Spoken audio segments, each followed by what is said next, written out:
I lift my eyes into the hills. Whence does my help come? My help comes from the Lord who made heaven and earth.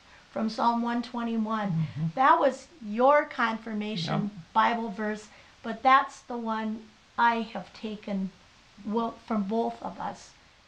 We had decided to go camping, and we were going out to get our trailer where it was parked, and I let Bob out with the lift on the van, and he said, I'll drive back there and I'll direct you in so you can back in better.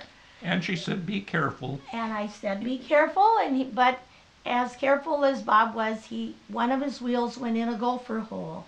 And the next minute I looked, he was lying on the grass. And I thought, oh no, what am I going to do? This thing is heavy, and I know I'm not going to be able to lift it. I looked across the way, the man from our church that lives there came over, and I didn't want him lifting either because he had recently had a heart attack.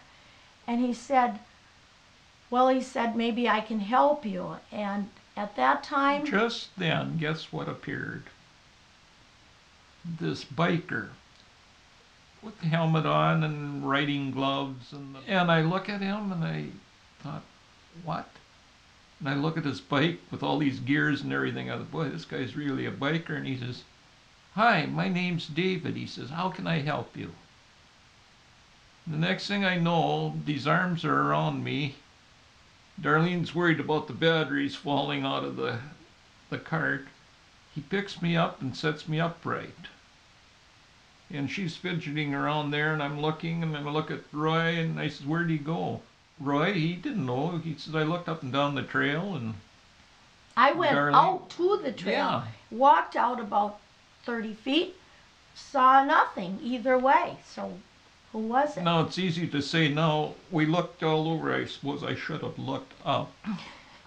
But that's, at that time we weren't thinking angel or anything. So we don't know.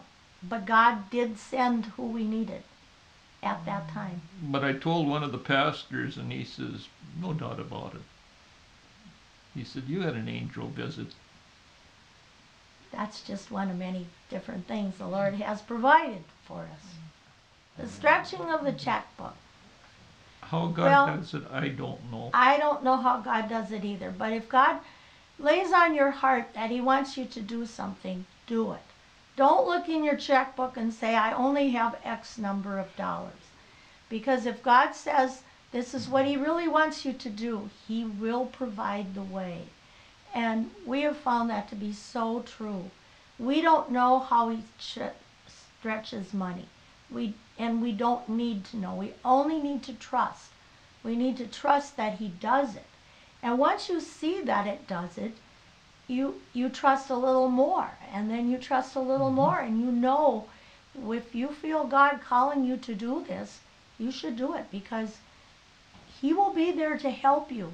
And yes, we have wants and we have needs, and our needs have been met, and many of our wants have been too.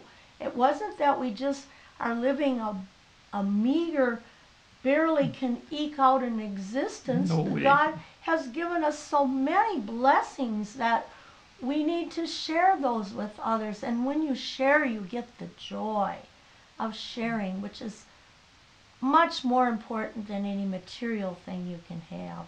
And there are times, yes, there are times when you think like, oh, I wish we had this. Now we could have this, but we don't. And after a while you think, hey, we didn't need it to begin with anyway.